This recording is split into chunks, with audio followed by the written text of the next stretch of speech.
Bismillahirrahmanirrahim.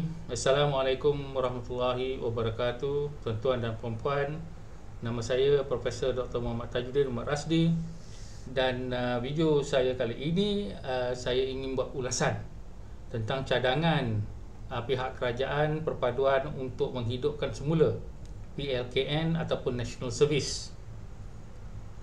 Jadi isu ini adalah penting tuan-tuan dan puan-puan sekalian sebab ia melibatkan keselamatan anak-anak kita. Kalau kita masih ingat, walaupun ada ramai yang tak ingat langsung pun, bahawa terdapat 23 kematian di dalam PLKN, dan saya telah mengikuti kesemua kematian tersebut di dalam laporan media, dan saya membuat kesimpulan bahawa kebanyakannya adalah kelemahan PLKN sendiri, walaupun kerajaan ketika itu tidak disabitkan apa-apa kesalahan, tetapi saya rasa bahawa saya amat kecewa dengan cara ia dijalankan, terutamanya menyerahkan bulat-bulat kepada tentera yang bagi saya tak tahu cara nak menjaga anak-anak kita seperti pelatih-pelatih summer camp, tapi mereka buat macam kadet-kadet tentera sahaja. Saya tak setuju konsep sedemikian, dan terbukti bahawa banyak sangat perkara-perkara yang tidak baik berlaku, dan kita sebagai rakyat Malaysia harus berhati-hati memberi kebenaran kepada kerajaan perpaduan untuk menjalankan PLKN ini. Jadi di dalam video ini saya akan membuat beberapa cadangan supaya PLKN ataupun program ini dijalankan dengan lebih selamat, satu, dan juga dengan lebih bermakna. Sebab bukan kata dia tak selamat, dulu tak bermakna pun. Sebab apabila saya melihat sendiri dengan anak saya yang menjadi batch pertama ataupun golongan yang pertama yang menghadiri ataupun dipaksa melalui PLKN ini, saya merasakan bahawa program yang dikatakan untuk menyatupadukan pelbagai bangsa ni tak berjalan dengan baik, sebab pengisian dia kita tak tahu apa pun. Apabila saya pergi untuk memeriksa kemah dan juga peralatan yang digunakan, tidak dibenarkan langsung bahawa ibu bapa tidak dibenarkan untuk melihat sendiri. Jadi banyaklah cerita yang kita dengar tentang air yang kotor, tentang keadaan kemah yang tidak baik, tak selesa, tu satu hal. Tidak selamat itu yang kita khawatiri sekali. Jadi banyaklah perkara yang bagi saya suatu yang saya tidak boleh memberi keyakinan kepada kerajaan untuk menjalankan program ini. Tapi insya-Allah kali ini saya rasa YB Mak Hassan mungkin prihatin tentang apa yang menjadi masalah sebelum ini, dan telah mengatakan bahawa mereka akan mengadakannya di kamp-kamp tentera dan kamp Pulapol yang mempunyai kemudahan yang baik, dan bukannya kemudahan yang tanpa bagaimanapun kita tak tahu, sebab kita rakyat tak dibenarkan untuk memeriksa. Baik, sebelum saya membuat ulasan dan cadangan, saya nak mengatakan bahawa saya bersetuju secara konsep tentang program PLKN ataupun National Service, sebab inilah suatu peluang untuk membawa anak-anak muda yang berbagai kaum, berbagai agama untuk duduk sama-sama, makan sama-sama melalui exercise atau latihan dengan bersama-sama. Kalau tidak, mereka kebanyakannya terasing, tidak ada kawan daripada kaum yang lain dan sebagainya, dan ini akan menyukarkan pembinaan negara bangsa dan juga mengadakan atau mewujudkan perpaduan dalam negara ini. Selain itu, saya juga setuju bahawa budak-budak ni dilarikan daripada handphone dan komputer mereka, sebab mereka ni terlalu dekat sangat, terlalu melekat dengan dia punya TikTok, dia punya Instagram lah, dia punya macam-macam. Jadi saya rasa mereka ni perlu dibenarkan menggunakan handphone mungkin seminggu sekali 1 jam sahaja dan sebagainya. Tetapi apabila kita sebagai ibu bapa membuat panggilan, kita harus dibenarkan untuk bercakap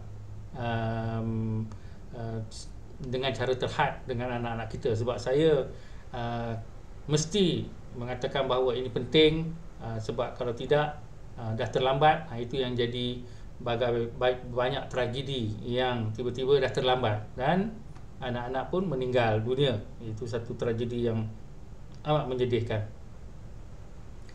Jadi dari sudut cadangan pembaikan ataupun cadangan untuk memberi satu keadaan yang lebih selamat dan juga lebih bermakna, pertama saya nak cadangkan bahawa satu jawatankuasa khas diwujudkan, mungkin dianggoti oleh 12 atau 13 rakyat Malaysia yang berbagai profesion, yang juga dari berbagai bangsa, yang juga daripada berbagai kaum dan agama, untuk menjadi suatu semak imbang kepada pertamanya kurikulum yang dibuat oleh PLKN. Sebab kurikulum dia saya memang tak setuju langsung.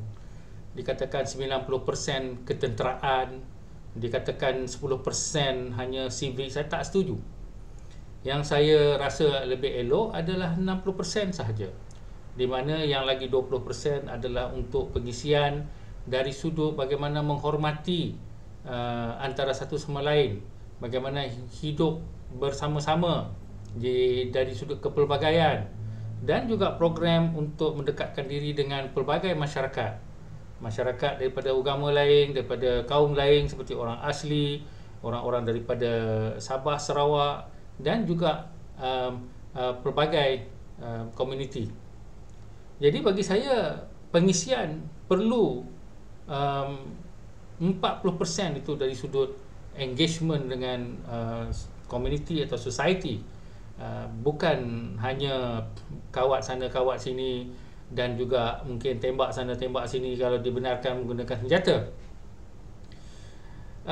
Itu adalah tugas jawatankuasa yang pertama. Yang kedua, jawatankuasa ini juga perlu memastikan keselamatan peralatan dan perkemahan serta kemudahan-kemudahan supaya anak-anak kita tidak menjadi mangsa kepada pemotongan kos dan sebagainya untuk meraih keuntungan yang berlebihan.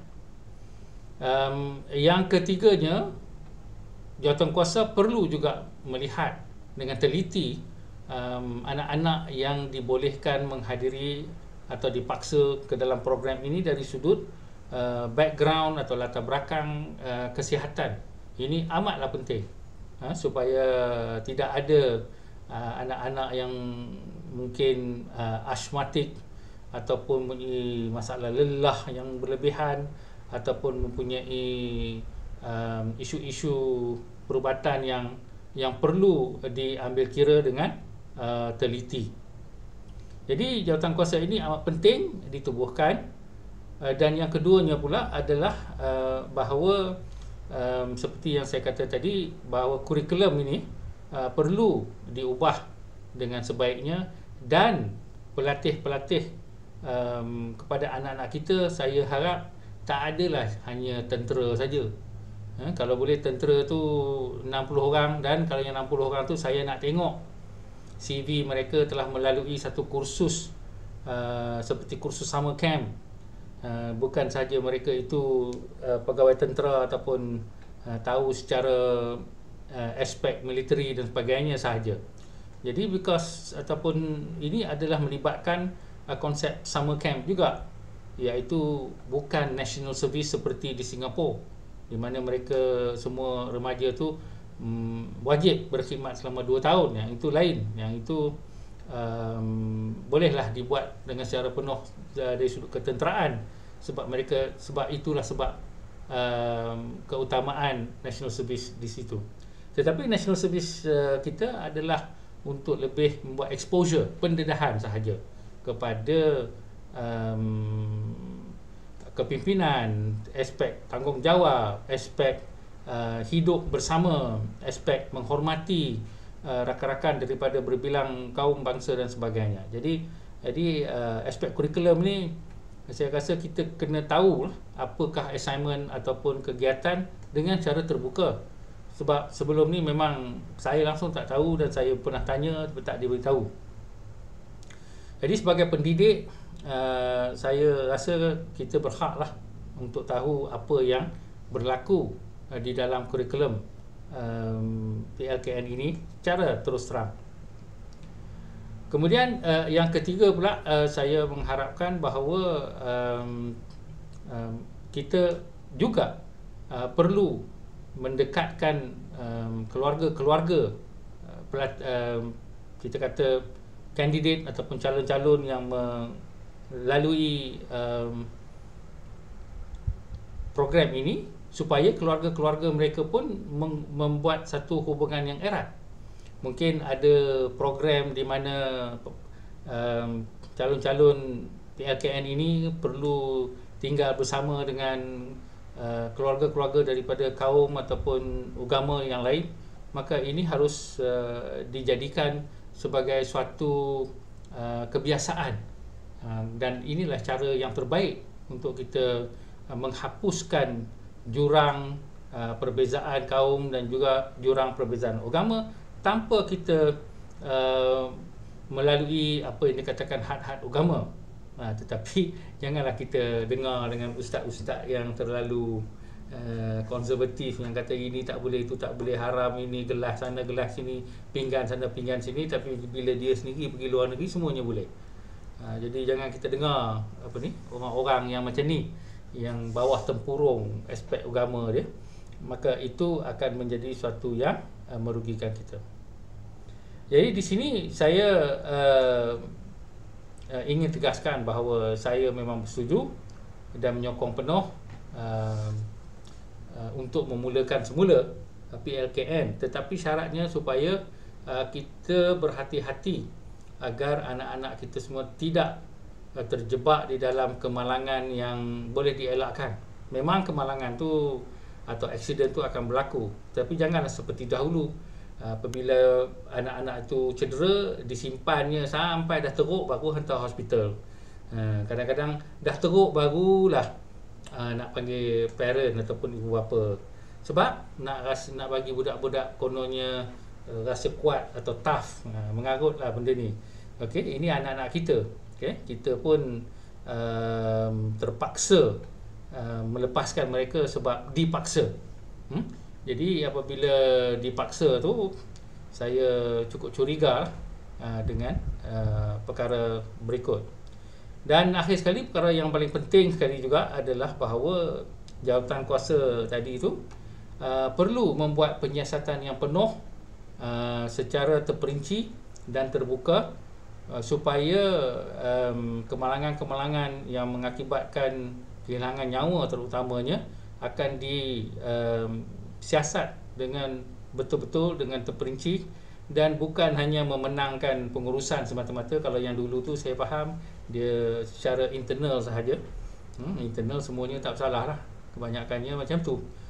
Jadi saya rasa kita tidak boleh benarkan perkara ini berulang. Saya amat tegas dalam hal ni. Saya menyokong kerajaan perpaduan, tetapi kalau kerajaan perpaduan mengambil ringan